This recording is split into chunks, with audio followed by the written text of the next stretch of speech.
চারিদিকে সবুজ ঘেরা এক শান্ত গ্রাম, উঁচু উঁচু পাহাড়, সারি সারি চা বাগান। তার মাঝখান দিয়ে ধীরে ধীরে এগিয়ে চলেছে আমাদের গাড়ি।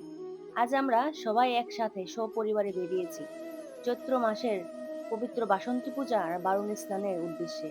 পাখির ডাক, ঠান্ডা হাওয়া আর প্রকৃতির এই অপূর্ব সৌন্দর্য মনে এক অদ্ভুত শান্তি এনে দেয়। যেন শহরের সব ব্যস্ততা থেকে দূরে এক অন্য জগতে চলে এসেছি আমরা।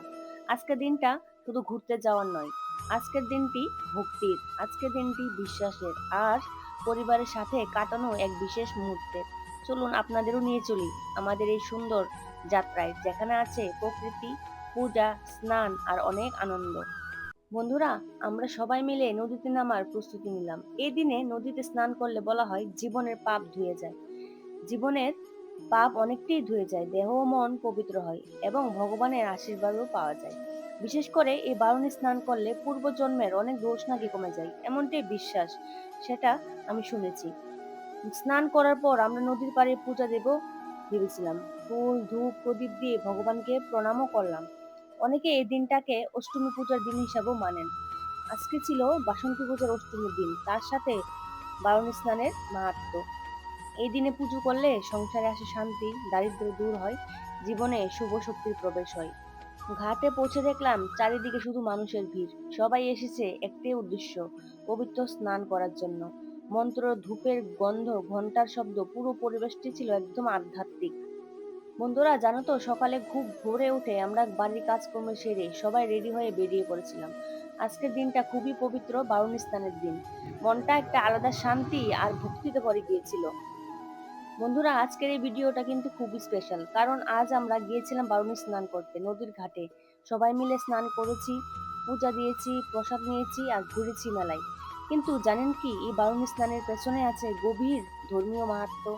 আজকের ভিডিওতে সবকিছু আপনাদের দেখাবো আর বলবো কেন এই দিনে নদীতে স্নান করা এত গুরুত্বপূর্ণ। বন্ধুরা, জানো তো, এখনো অনেকেই জানে না কেন বারুণী স্নান এত গুরুত্বপূর্ণ। আমি সহজ করে বলে দিচ্ছি। এই দিনটি খুবই শুভ তিথি। এই দিনে জল দেবতা ও প্রকৃতির শক্তি খুব সক্রিয় থাকে।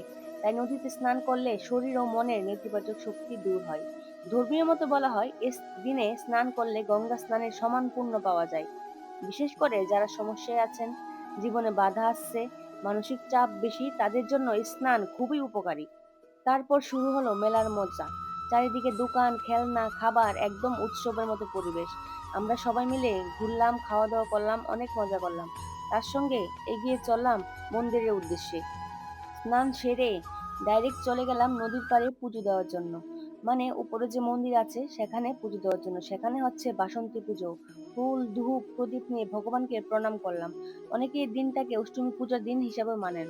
আসলে আজকের দিনটা ছিল অষ্টমীর দিন, বাসন্তী পূজারও দিন।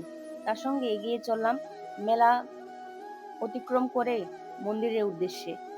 বন্ধুরা, এখন আমি আপনাদের বলবো বারুণী স্নান আসলে কেন এত গুরুত্বপূর্ণ আর এই দিনে নদীতে স্নান করলে কি হয়। ধর্মীয় বিশ্বাস অনুযায়ী এই বারুণী তিথিতে নদীতে স্নান করলে আমাদের জীবনের অনেক পাপ ধুয়ে যায়। শুধু এই জন্মের নয়, আগের জন্মের কিছু দোষও কমে যায়, এমনটাই বলা হয়। তাই এই দিনটাকে বলা হয় পবিত্রতার দিন। নদীর জল শুদ্ধ শরীরকে পরিষ্কার করে না, মনকেও শান্ত করে দেয়। বিশেষ করে এই তিথিতে জল অনেক বেশি শক্তিশালী বলে মনে করা হয়। এতে নেগেটিভ এনার্জি দূর হয়, মন ভালো থাকে, টেনশন কমে যায়। অনেকেই বলেন বারুণী স্নান করলে ভাগ্য খুলে যায়। যাদের জীবনে বারবার বাধা আসছে, কাজ আটকে যাচ্ছে, অর্থ সমস্যা হচ্ছে, তাদের জন্য স্নান খুবই উপকারী বলে মনে করা হয়। শুধু স্নান নয়, এই দিনে নদীর পাড়ে পূজা করলে সংসারে সুখ শান্তি আসে, ভগবানের আশীর্বাদ পাওয়া যায়, দুঃখ কষ্ট কমে যায়। অনেকে এই দিনটাকে অষ্টমী পূজা দিন হিসাবেও পালন করেন। সবচেয়ে বড় কথা, বলা হয় এই দিনে নদীতে স্নান করলে গঙ্গা স্নানের সমান পুণ্য লাভ হয়। মানে যেখানে আছেন সেখানেই আপনি পবিত্র ফল পেতে পারেন। আমাদের জীবনে অনেক সময় অজানা নেতিবাচক শক্তি কাজ করে, মন খারাপ, অশান্তি, অকারণে সমস্যা। এই বারুণী স্নান করলে সেই সব খারাপ শক্তি দূর হয় বলে বিশ্বাস করা হয়। যারা পরিবার নিয়ে একসাথে স্নান করেন তাদের মধ্যে ভালোবাসা বাড়ে, সম্পর্ক আরো মজবুত হয়।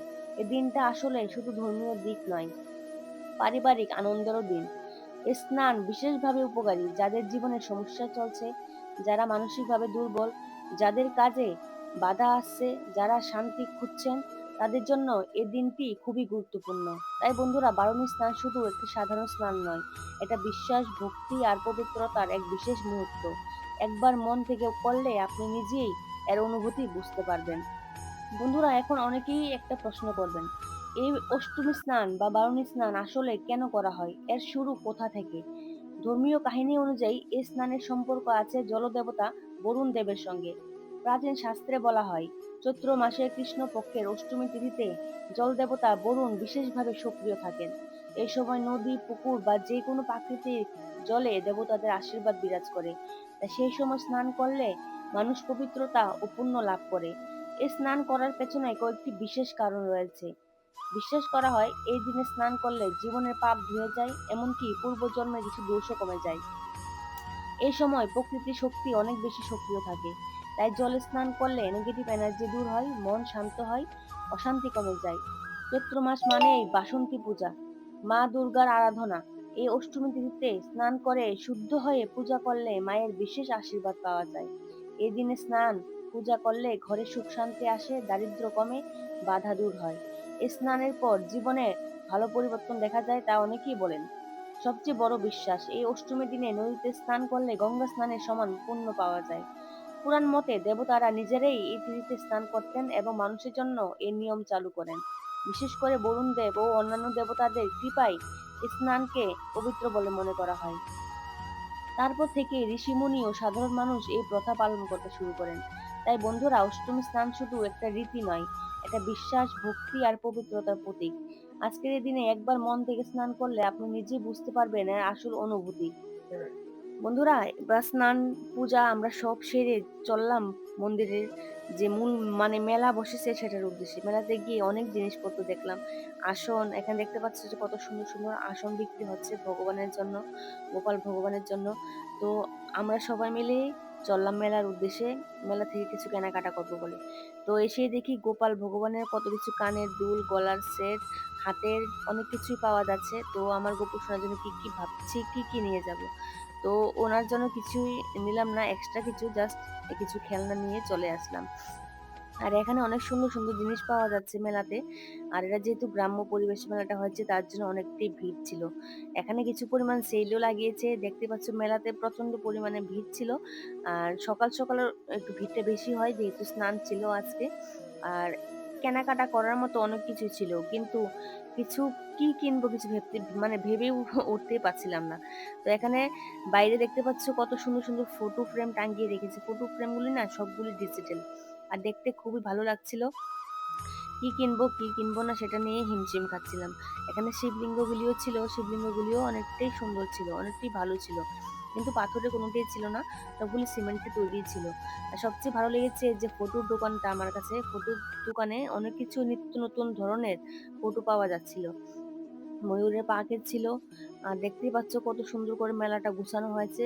প্রত্যেক বছর এই মাসে শুক্লপক্ষ তিথিতে বারুণী স্নান হয় এখানে, আর অনেক পরিমাণে প্রচুর পরিমাণে ভিড় হয়। আর সেটা বাংলাদেশ বর্ডার সংলগ্ন থাকায় আরো বেশি ভিড় হতো আগে, কিন্তু এখন তো আর বর্ডার খোলা হয় না, তার জন্য এত ভিড়টাও দেখা যায় না। কিন্তু শহর থেকে অনেক মানুষ আসে এই বারুণী স্নান করার জন্য। এখানে পিণ্ডদান, অস্থিদান, তারপর তর্পণ সবকিছু নিয়ে এই মেলাটা হয়। আর সবাই ভক্তি ভরে এখানে পিণ্ডদান, তর্পণ সবকিছুই করে থাকেন। আর মিষ্টির দোকানও তড়িঘড়ি ভাবেই খোলা হয়েছিল, আর তড়িঘড়ি ভাবেই কাজ চলছিল ওদের। আর মোটামুটি আজকে যেহেতু অষ্টমী স্নান ছিল, তার জন্য ভিড়ও জমজমাট ছিল। আর সন্ধ্যাবেলায় না আরো ভিড় থাকে, আমরা যেহেতু দিনের বেলা এসেছি, তো ভিড়টা একটু কমই অনুভব করছি। আর সকাল টাইমটাই বেশি ভিড় যায়, কারণ সকাল টাইমটাই স্নান হয় বেশি করে। আর অষ্টমী স্নান যেহেতু সকালবেলায় ছিল, আর আজকে আড়াইটার মধ্যেই অষ্টমী স্নান শেষ হয়ে গিয়েছিল, আর আমরা একটু বেলা করে এসেছিলাম। মেলাটা তোমাদের কিরকম লেগেছে অবশ্যই কমেন্ট করে জানিও।